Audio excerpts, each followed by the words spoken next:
بسم اللہ والصلاة والسلام علی رسول اللہ، اما بعد۔ یہ صفحہ نمبر ہے 116، آیت نمبر ہے 109 اور 110۔ اعوذ باللہ من الشیطان الرجیم، بسم اللہ الرحمن الرحیم۔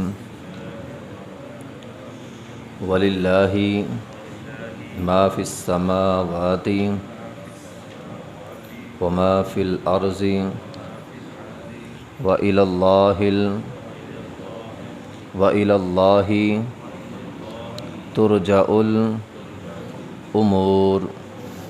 كُنْتُمْ خَيْرَ أُمَّةٍ أُخْرِجَتْ لِلنَّاسِ تأمرون بالمعروف وتنہون عن المنکر وتؤمنون باللہ ولو آمن أہل الکتاب لکان خیرا لہم منہم المؤمنون وَأَكْثَرُهُمُ الْفَاسِقُونَ۔ وَلِلَّهِ، اللہ ہی کے لیے ہے، ما فی السماوات وما فی الارض، جو کچھ آسمانوں میں ہے اور جو کچھ زمینوں میں ہے۔ وَإِلَى اللَّهِ تُرْجَعُ الْأُمُورُ، اور اللہ ہی کی طرف تمام معاملات لوٹائے جائیں گے۔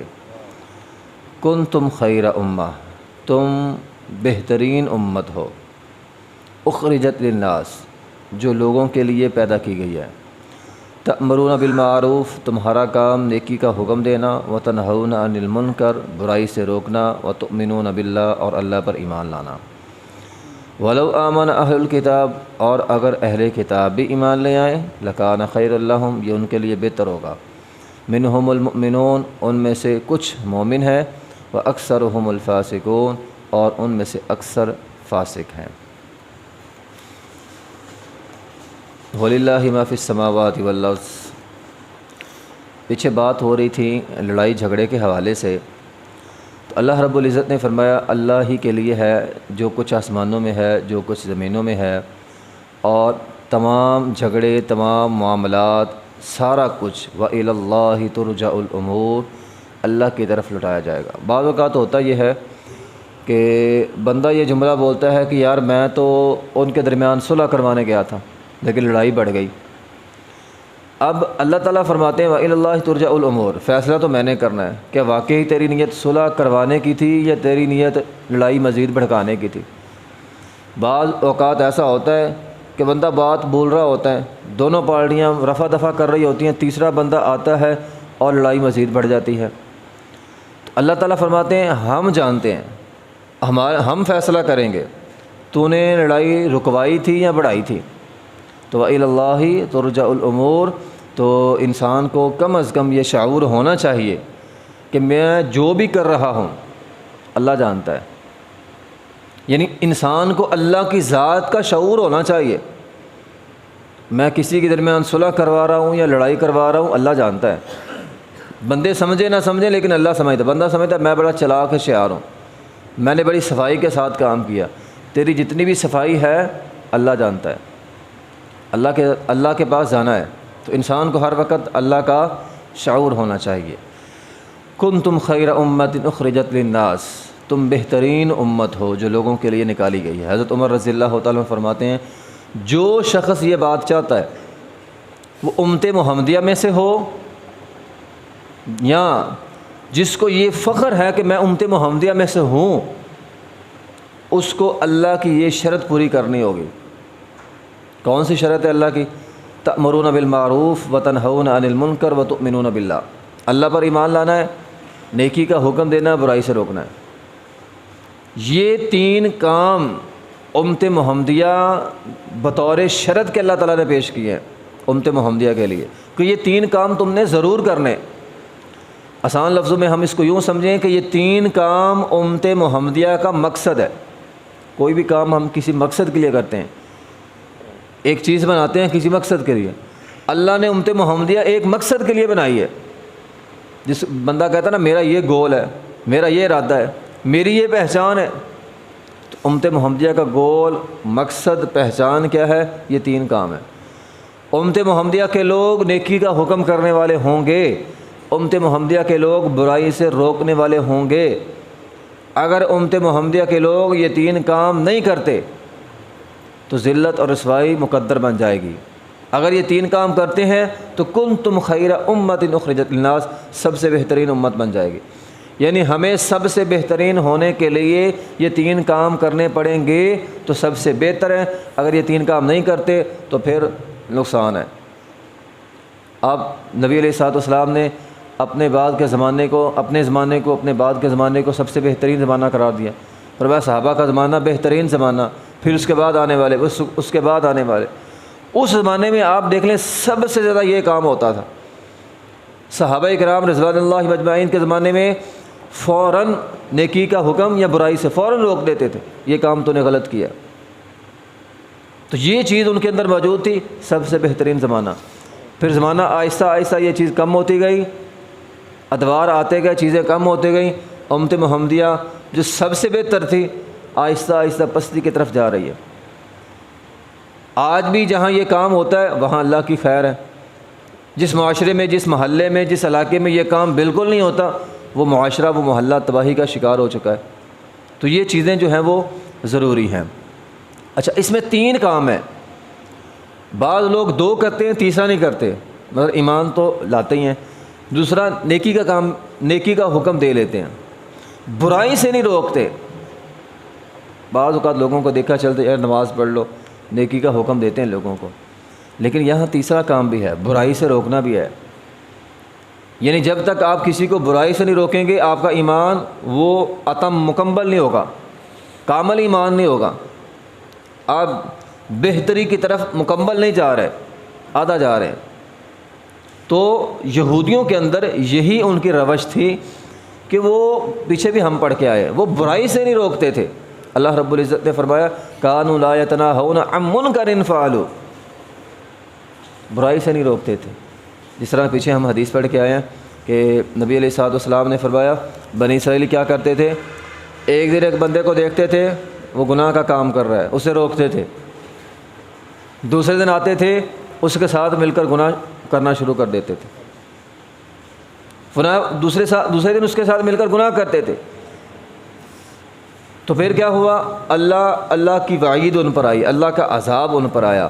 تو نبی علیہ الصلوۃ والسلام نے فرمایا قسم ہے اس ذات کی جس کے ہاتھ میں میری جان ہے، تم ضرور نیکی کا حکم دو گے اور برائی سے روکو گے۔ تم نے یہ کام نہیں کرنا، ادھورا کام نہیں کرنا، صرف نیکی کا حکم دے دیا، برائی سے روکا ہی نہ کسی کو۔ فرمایا تم نے یہ کام نہیں کرنا، تم ضرور قسم اٹھا کے فرمایا تم ضرور یہ کام کرنا، ورنہ کیا ہوگا، اللہ کا عذاب تم پر بھی آ جائے گا۔ اور اس کی فرمایا ایک صورت یہ بھی ہو سکتی ہے کہ اللہ تمہاری دعائیں قبول نہ کرے۔ اب یہ بالکل صحیح حدیث ہے۔ اگر ہم یہ سمجھتے ہیں کہ آج کے زمانے میں ہماری دعائیں ہمیں قبول ہوتی ہوئی نظر نہیں آ رہی تو غور کریں، ایک وجہ یہ تو نہیں ہے ہم کسی کو برائی سے روکتے ہی نہیں ہیں، جو جدھر لگا ہے بس لگا رہے، بلکہ اللہ رب العزت نے تو قرآن مجید میں ہے یہاں تک حکم دے دیا ہے کہ اگر تمہیں قوت ملتی ہے، طاقت ملتی ہے، چودراہٹ ملتی ہے، اقتدار ملتا ہے، کرسی ملتی ہے تو یہ کام کرنا ہے تم نے، بلکہ اس کام کے لیے قوت طاقت لینا بھی نیکی ہوگا، اقتدار لینا بھی نیکی ہوگا۔ وہ الگ بات ہے کہ ہمارے ہاں تو قوت طاقت اقتدار کرسی برائیوں کے تحفظ کے لیے ہوتی ہے، طاقت لے لو جا کے جو مرضی ہم کریں، ہمیں کوئی پوچھنے والا نہ ہو۔ لیکن اللہ تعالیٰ قرآن میں فرماتے ہیں الذین مکناہم فی الارض، اگر اللہ نے تمہیں زمین میں قوت دے دی، طاقت دے دی تو کیا کرنا ہے، اقاموا الصلاۃ وآتوا الزکاۃ وامروا بالمعروف ونہوا عن المنکر، نماز روزہ، لوگوں کو نیکی کا حکم دینا ہے، لوگوں کو برائی سے روکنا ہے۔ قوت طاقت غلط کام کے لیے نہیں، صحیح کام کے لیے استعمال کرنی ہے، اور اس کے لیے اگر قوت طاقت لی جائے تو وہ بھی نیکی بن جائے گی۔ تو بہرحال یہ کام لوگوں کو نیکی کا حکم کرنا اور خاص طور پہ لوگوں کو برائی سے روکنا۔ حضرت ابوبکر صدیق رضی اللہ تعالیٰ کو اللہ نے قوت دی، اقتدار دیا، لوگوں نے کہا ہم زکوٰۃ نہیں دیں گے، ان کے خلاف جہاد کیا۔ یعنی قوت ہوگی تو آپ کسی کو برائی سے روک سکتے ہیں، تو قوت ہی نہیں ہے تو کیسے روکیں گے؟ تو انہوں نے یہ کام کیے ہیں، لوگوں کو روکا ہے، منع کیا ہے، غلط کام نہیں کرنا۔ تو بہرحال ابن مسعود رضی اللہ تعالیٰ فرماتے ہیں نبی علیہ الصلوۃ والسلام نے فرمایا ہر نبی کے ساتھ کچھ مخلص لوگ ہوتے ہیں، ہر نبی کے ساتھ کچھ مخلص لوگ ہوتے ہیں جو ان کی بات مانتے ہیں، جو اس کی اطاعت کرتے ہیں۔ پھر آہستہ آہستہ آہستہ آہستہ ایسے لوگ آتے جاتے ہیں جو بات کرتے ہیں، جو کہتے ہیں وہ کرتے نہیں ہیں، نبی کی اقتداء نہیں کرتے۔ نبی علیہ الصلوۃ والسلام نے فرمایا تم نے یہ کام نہیں کرنا، تم ضرور لوگوں کو روکو گے، ہاتھ سے روکو، زبان سے روکو، نہیں تو کم از کم دل سے برا جاننا، یہ تمہارے لیے ضروری ہوگا۔ تو وَنَهَوْا عَنِ الْمُنْكَرِ، نہی عن المنکر بھی ساتھ ساتھ ضروری ہے، آپ لوگوں کو نیکی کا حکم دیں اور برائی سے روکیں۔ آگے فرمایا وَلَوْ آمَنَ أَهْلُ الْكِتَابِ وَلَوْ آمَنَ أَهْلُ الْكِتَابِ لَكَانَ خَيْرًا لَّهُمْ، اگر اہل کتاب بھی یہ کام کر لیں تو یہ ان کے لیے بہتر ہوگا، اہل کتاب بھی یہ کام کر لیں تو ان کے لیے بہتر ہوگا۔ اللہ تعالیٰ نے یعنی یہ ذمہ داری لوگوں کو نیکی کا حکم دینا، برائی سے روکنا، ہم سے پہلے یہودیوں کو بھی دی تھی، عیسائیوں کو بھی دی تھی، لیکن انہوں نے یہ کام نہیں کیا۔ حدیث کے اندر آیا ہے یہودیوں کو اللہ تعالیٰ نے فجر سے لے کر ظہر تک کا وقت دیا، اور اللہ تعالیٰ نے کہا اگر یہ کام کرو گے تو تمہیں ایک قرات ثواب ملے گا۔ انہوں نے یہ کام کیا، انہیں ایک قرات ثواب مل گیا۔ پھر عیسائیوں کی باری آئی، عیسائیوں کو ظہر سے لے کر عصر تک کا وقت دیا گیا، فرمایا اتنے ٹائم میں یہ کام کرو گے تمہیں ایک قرات ثواب ملے گا، ثواب مل گیا۔ پھر امت محمدیہ آئی، عصر سے لے کر مغرب تک وقت ملا، فرمایا یہ کام کرو گے تمہیں 2 قرات ملے گا۔ اب یہودیوں عیسائیوں نے کہا اے اللہ ہمارا وقت زیادہ، ٹائم ہمارا زیادہ، اور ہمیں 1 قرات ملا ہے۔ امت محمدیہ عصر سے لے کر مغرب تک ٹائم تھوڑا ہوتا ہے، ان کا ٹائم تھوڑا ہے اور 2 قرات ملے۔ اللہ رب العزت نے فرمایا اچھا یہ بتلاؤ کیا میں نے تمہارا حق مارا ہے؟ لا نہیں، ہمارا حق تو نہیں مارا، ہمارے ساتھ تو طے یہ ہوا تھا ہمیں 1 قرات ملنا ہے۔ اللہ نے فرمایا تمہارے ساتھ جو طے ہوا تھا وہ تمہیں دے دیا، میں نے تمہارا حق نہیں مانا، اب امت محمدیہ پر میرا فضل ہے، یعنی ہمیں یہ ذمہ داری نبھانے کا دوہرا اجر ملے گا۔ ان کو سنگل ملا، ہمیں دوہرا اجر ملے گا 2 قرات کے۔ امت محمدیہ کا بندہ جو بھی یہ کام کرے گا اللہ اس کو ڈبل ثواب دے گا۔ تو یہ اللہ تعالیٰ کا ہم پر انعام ہے، اللہ تعالیٰ کی ہم پر احسان ہے، تو اس لیے یہ کام ضروری ہے، لوگوں کو نیکی کا حکم دیں۔ یہ جملہ غلط ہے ہمارے معاشرے میں، جو جدھر لگا ہے لگا رہے، کوئی بات نہیں، یہ غلط ہے، کیوں بھی کدھر لگا رہے، اگر آپ کے پاس طاقت ہے روکنے کی آپ روکیں۔ اچھا بعض اوقات ہوتا یہ ہے بندہ کسی کو روکتا ہے لیکن وہ کام الٹ پڑ جاتا ہے، بندہ کہتا ہے یار میں نے تو نیکی کی تھی، اب یہ نیکی الٹ پڑ گئی ہے، بندہ نیکی کرنے وہ چھوڑ دیتا ہے۔ نبی علیہ الصلوۃ والسلام کے ساتھ بھی ایسا ہوتا تھا، آپ لوگوں کو نیکی کا حکم دیتے تھے، برائی سے روکتے تھے، الٹا آپ کا نقصان ہو جاتا تھا۔ مارنے والوں نے تو پتھر بھی مارے، اب نبی علیہ الصلوۃ والسلام نے یہ نہیں کہا نہیں انہوں نے مجھے پتھر مارے ہیں، آج کے بعد ان کو میں نے نیکی کی دعوت نہیں دینی، برائی سے نہیں روکنا، یہ تو پتھر مارتے ہیں آگے سے، لیکن آپ نے ان کو پھر دی جا کے، ان کے لیے دعا بھی کی۔ تو یہ کام چونکہ اہم ذمہ داری ہے، مشکل ذمہ داری ہے، تو اس میں یہ نہیں ہے کسی خاص گروہ کو کہا گیا کنتم خیر امہ، پوری امت کو یہ ذمہ داری دی گئی ہے۔ تو ہم میں سے ہر ایک کی ذمہ داری ہے جہاں تک ممکن ہو سکے، یا جہاں کم از کم ہمارا اختیار چلتا ہے، اور نہیں تو کم از کم گھر میں تو ضرور چلتا ہے نا، اپنے بچوں کو روکیں، تو لوگوں کو نیکی کا حکم دیں، خود بھی نیکی کے کام کریں، اور جہاں تک ممکن ہے لوگوں کو برائی سے روکیں۔ جو اپنے متحد لوگ ہیں کم از کم ان کو برائی سے روکیں، اپنے گھر والوں کو برائی سے روکیں۔